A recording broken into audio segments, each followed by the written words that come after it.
Hi, I'm Doc from Springtail. Today we are going to show you how to remove the inner panel of the rear door for the installation of a Springtail MPAC rear door rack. As you can see, there's already one installed. Today we're going to be replacing this with a prototype HD style rack that we're working on that will soon be available. The first step in removing the inner panel is that you have to open the rear window. So just turn the key, pop the window open. The second step will be removing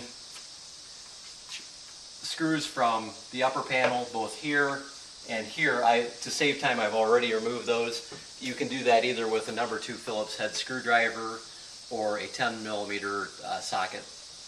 And the hardest part, or at least people think is the hardest part in removing the panel, is actually just getting the panel off. There's a number of automotive clips that hold the panel on, and the easiest way to remove that is to actually have a panel removal tool. If you don't have one of these, you can actually just use a flathead screwdriver, put a little masking tape over the end so you don't scratch your inside paint. So essentially just insert the panel under, or insert the tool under the panel so you get it to pop, and then basically pull the panel off. And simply lifts right off, and then we'll take the panel over here and we'll show you how to do the installation. Alright, we've moved into our workshop area, and we've got a fresh rear door panel, so you can see the installation pretty much from the beginning. And what we're going to be installing today is the new Springtail HD style rear door panel. The difference between this and the Generation 1 panel is that we've eliminated the welded corners. We've gone to a thicker material, and we've opened up these corners so it allows us an easier installation, especially getting the panel back onto the truck. So the tools that are required for this installation will be a drill with a 15/64 inch bit, a Dremel tool for grinding out the material on the back of the door that we don't need, your hardware that we'll supply from Springtail, an Allen wrench, a 10mm socket, which we've already used to take the door off, and you'll need a tape measure. The installation is pretty straightforward. What you need to do is make sure that you have your measurements correct before you do your drilling. So the old adage of measure twice, drill once certainly applies here. Safety glasses should always be worn. What you want to do is you want to take the rack and basically put it where you believe it should be on the door, and use your measuring tool. What I usually do is I measure about 1 inch from the top on both sides. Make sure that's accurate. Make sure you're fairly equidistant from each side, and that's where we'll drill the holes. I've pre-marked these holes to save time, and so I will go ahead and get my drilling done here. Okay, we've just finished drilling our holes. Take off these shavings, and if I measured and drilled everything correctly, you should have a perfect fit. So you put the door panel in the desired area. The hardware that we supply, you just put that in the convenient tray below. And then what you want to do is you just want to start sticking your screws into the areas that you drilled.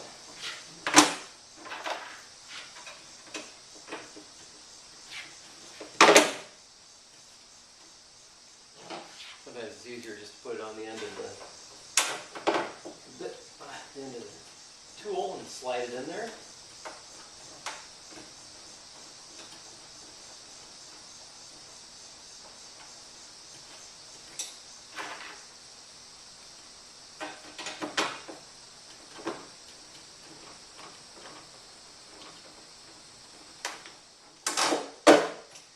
worth mentioning at this point is you may notice that there are 4 extra holes that don't seem to be of any use at this point.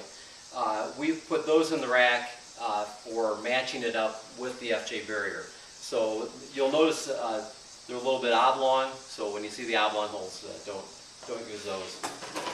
The next step will be to flip the panel over.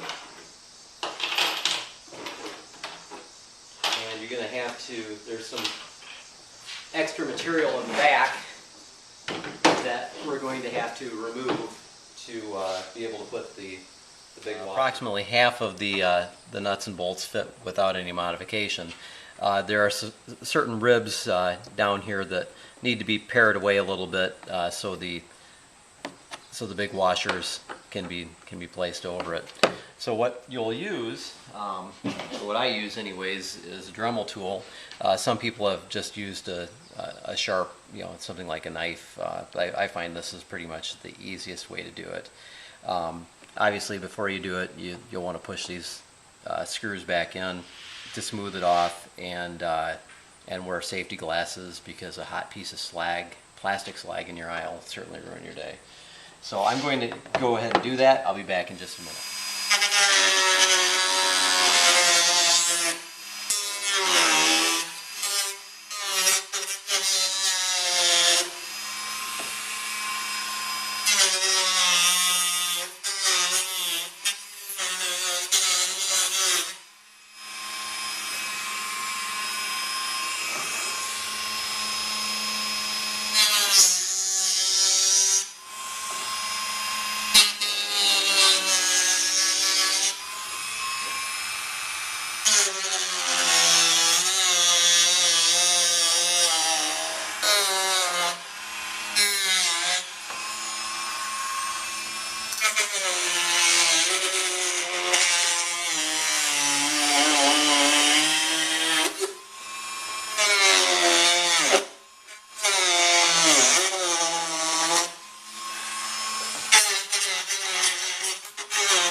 Notice that we took the Dremel and just cut away this ribbing, so it makes ample room for our washers.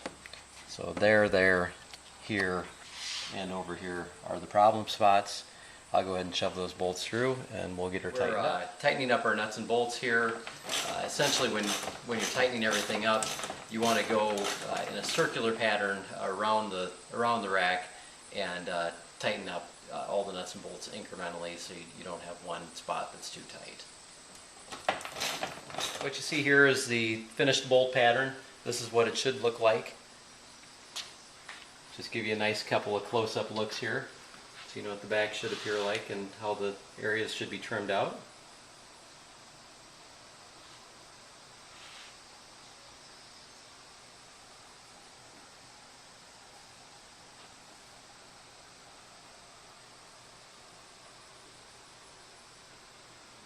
Alright, we're ready to reinstall this back onto the truck.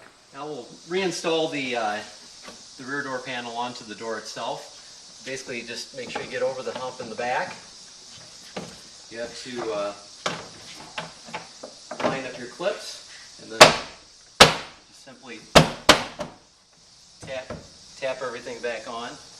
There'll be a couple of little rubber panels here that go over the window struts.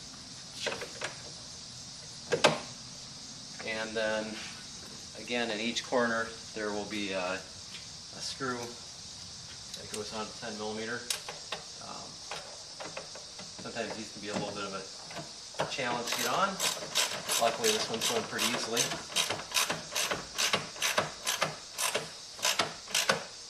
And we'll do this side through here. Alright, shut the rear window, and your MPAC rack is installed. What we did with the prototype here is we painted it gray just for better visualization. The production models will be black, just like all the rest of our products. Enjoy your MPAC products. Good luck.